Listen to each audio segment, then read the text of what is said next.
Hello, xin chào các bạn đã quay trở lại với kênh YouTube Review 5 phút. Để mà nói, trong các bộ phim Tu Tiên mình đã xem và tìm hiểu sâu, có lẽ Tinh Nghịch là một trong những bộ phim mà mình cảm thấy tu tiên vất vả nhất. Điều này cũng bởi vừa bước vào tu chân giới, tu sĩ đã vấp phải những sự lừa lọc, cá lớn nuốt cá bé, sơ hở là có thể bị tu sĩ cảnh giới cao hơn tính kế và hấp thu.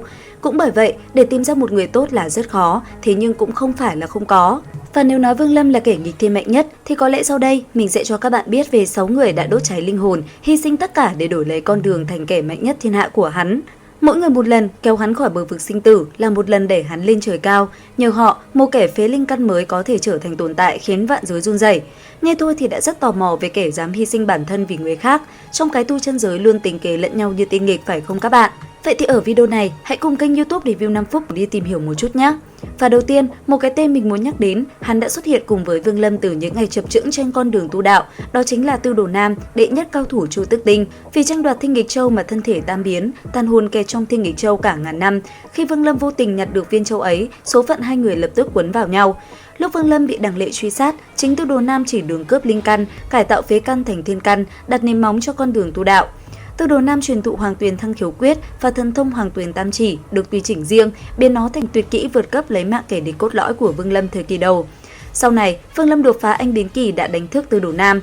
Sau khi tỉnh lại, Tư Đồ Nam ép Chu Tước Tử phải tự chặt 3 ngón tay, quét sạch mối đe dọa mang tính giai đoạn trên Chu Tước Tinh. Trước khi chia tay, lo lắng cho an nguy của Vương Lâm, Tư Đồ Nam còn dốc lòng truyền thụ toàn bộ áo nghĩa ba thế trận pháp thần thông Hoàng Tuyền Tam Chỉ. Cuối cùng, trải qua thời gian đằng đẵng với rất nhiều chuyện, Tư Đồ Nam đã chuyển thế đến Tinh Cương Đại Lục, được Vương Lâm đánh thức ký ức tiền kiếp và là một đời vương gia thực sự. Người thứ hai dám hy sinh vì Vương Lâm, đó chính là Độ Thiên Lão Tổ, người dám đánh cược cả tông môn vào một thiếu niên xa lạ. Hắn tin lời tiên đoán của sư huynh Niệm Thiên, Vương Lâm chính là đứa sống, là người mở ra thông thiên chi lộ của Luyện Hồn Tông. Nhìn thấy tuổi thọ của mình không còn mấy năm, Độ Thiên dồn toàn bộ hy vọng vào Vương Lâm. Khi Vương Lâm mới nhập tông, ông ngầm cho phép hắn hấp thụ linh mạch để hồi phục tu vi. Khi Liệu Nghi, đệ tử Chu Tước Tử, dây dưa Vương Lâm bằng vô tình đạo, ông không ngại xé toạc mặt với Chu Tước Quốc, cưỡng ép đuổi cô ta đi, chặt đứt mối đe dọa bên ngoài, công khai tuyên bố sự bảo hộ đối với Vương Lâm trước toàn tu chân giới. Độ Thiên tặng Vương Lâm 3 đại lễ, truyền thụ bí pháp đỉnh cấp của tông môn, cho phép hắn hấp thụ chí bảo thập ức tôn hùng viên, dù xuất khiếm bảo vật khưu kiệt. Độ Thiên vẫn cắn răng kiên trì. Để Vương Lâm đột phá anh biến kỳ, ông thậm chí còn chủ động dẫn hắn đi cướp tiên ngọc của thế lực khác. Khi Vương Lâm đột phá, ông không tiếc hy sinh sinh mệnh để bảo vệ, sau đó tự nguyện xóa bỏ thân phận và hòa vào hồn viên. Cuối cùng, Vương Lâm đã tái lập Luyện Hồn Tông, đưa tông môn đạt đến cấp độ cửu cấp tu chân quốc đáng sợ, vượt xa kỳ vọng và hoàn thành lời tiên tri thông thiên chi lộ. Tiếp theo, người thứ ba cũng dám hy sinh tính mạng mình vì Vương Lâm. Trong mạch phim hiện tại, người đó cũng chưa xuất hiện, đó chính là Lộ Vân, thánh hoàng đời thứ 5 Chu Tước một mạch thuộc Tử Thánh Tông, tu vi đạt tới thiên nhân ngũ suy đáng sợ. Lộ Vân gặp Vương Lâm từ khi hắn còn ở Hàng Nguyệt, hóa thân thành Kiếp Đan sư Hoàng Long chân nhân để giám sát tiên di tộc. Lộ Vân đã biết rõ Thiên Nghịch Châu ở Hàng Nguyệt, nhưng cố ý buông lỏng để Vương Lâm có được chí bảo này, rồi âm thầm quan sát sự trưởng thành của hắn. Trong kiếp nạn bị vây sát ở cổ ma tháp, Lộ Vân đã cứu Vương Lâm và truyền thụ Chu Tước tứ huyền biến. Sau đó, Vương Lâm bất ngờ hoàn thành thức tỉnh Chu Tước lần thứ hai, khiến Lộ Vân trực tiếp công nhận hắn là Chu Tước Thánh Hoàng đời thứ 6. Từ đây, Lộ Vân chính thức dốc toàn lực đầu tư. Khi Vương Lâm bị Thiên Vận Tử truy sát, Lộ Vân dẫn toàn bộ cường giả từ Thánh Tông giáng lâm, cường ép mở đường máu cứu hắn thoát khỏi tuyệt cảnh. Ở Chu Tước Thánh Tông, Lộ Vân truyền thụ công pháp cốt lõi, đặt nền móng hỏa chi bản nguyên, cho quyền thừa kế Thánh Tông, cho phép Vương Lâm điều động toàn bộ tài nguyên. Sau này, để giúp Vương Lâm đột phá đến bước thứ 3, Lộ Vân thậm chí đã tiêu hao hết toàn bộ nguyên thú của mình và mỉm cười viên tịch. Kế đến, người thứ tư lại là một bóng hồng khá xa lạ với chúng ta. Mạch phim hiện tại, nàng cũng chưa xuất hiện, đó chính là Lý Thiến Mai, người con gái Vương Lâm đích thân thừa nhận. Nàng là nữ nhân của ta, nàng đã hy sinh quá lớn vì Vương Lâm.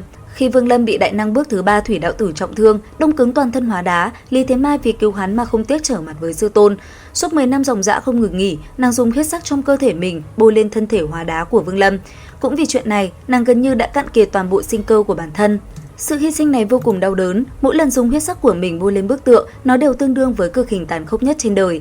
Trong năm cuối cùng của 10 năm dâng huyết, biết tinh huyết và sinh cơ đã không đủ, nàng để lại mệnh hồn ngược đãi nuôi dưỡng Lục Thần Vương Lâm, rồi một mình đến Yêu Tông lấy lại giọt hồn huyết ngày xưa. Vì điều này, nàng chấp nhận tu vi đại tổn, sinh cơ gần như phá diệt, đi sâu vào chiến trường vết nứt để dò đường. 10 năm dâng huyết của nàng đã giúp Vương Lâm trải nghiệm sự ấm áp của việc được bảo vệ vô điều kiện, phá vỡ phòng tuyến tình cảm đã khóa kín vạn năm của hắn. Vương Lâm đã tự miệng thừa nhận Lý Thiến Mai là nữ nhân của ta và hứa hẹn sau khi hồi sinh Lý Mộ Uyển sẽ cùng 3 người thành thân. Sau đó, Lý Thiến Mai chuyển thế đến Tiên Cương Đại Lục để theo Vương Lâm. Cuối cùng, trước khi Vương Lâm đạp thiên, hắn đã tìm ra nàng và để lại phân thân bầu bạn trọn đời. Và tiếp theo, người thứ 5 cũng là một cái tên mà rất ít người từng nghe qua, đó chính là Lam Mộng Đạo Tôn, cha của Lý Thiến Mai, tộc trưởng Lam Mộng tộc, đại năng bước thứ 3 của giới ngoại. Sự hy sinh của Lý Thiến Mai đã buộc Lam Mộng Đạo Tôn can thiệp cứu viện, sau đó vì hạnh phúc của con gái, ông ngầm cho phép Lý Thiến Mai nhiều lần hỗ trợ Vương Lâm. Khi Vương Lâm chấp nhận tình cảm với Lý Thiến Mai, ông bắt đầu thực sự dốc toàn lực, truyền thụ Tam Thế Thái Cổ thần thông. Khi Vương Lâm bị Thiên Vận Tử ám toán, ông tuyên bố muốn Thiên Vận Tử phải bỏ mạng, không có đất chôn thân.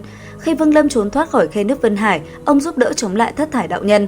Trong trận quyết chiến giới nội giới ngoại, Lam Mộng Đạo Tôn đã dẫn Lam Thi tộc gia nhập phe Vương Lâm, liên thủ trọng thương Diệu Âm Đạo Tôn, Cửu Thiên Ma Tôn cùng các đại năng giới ngoại khác, trực tiếp xoay chuyển cục diện chiến trường. Sau này, ông còn giúp Vương Lâm phản sát phân hồn trưởng tôn trong cơ thể U Minh Thú, mở đường cho hắn lấy được truyền thừa trái tim của Lục Mặc, bước cuối cùng để hắn bước lên đỉnh cao của tu đạo. Và cuối cùng, có một người cũng thương Vương Lâm chẳng kém ai khác và cũng là vị sư tôn vô cùng đáng kính của Vương Lâm, đó chính là Huyền La Đại Thiên Tôn, cũng là người mang ý nghĩa sâu nhất đối với Vương Lâm.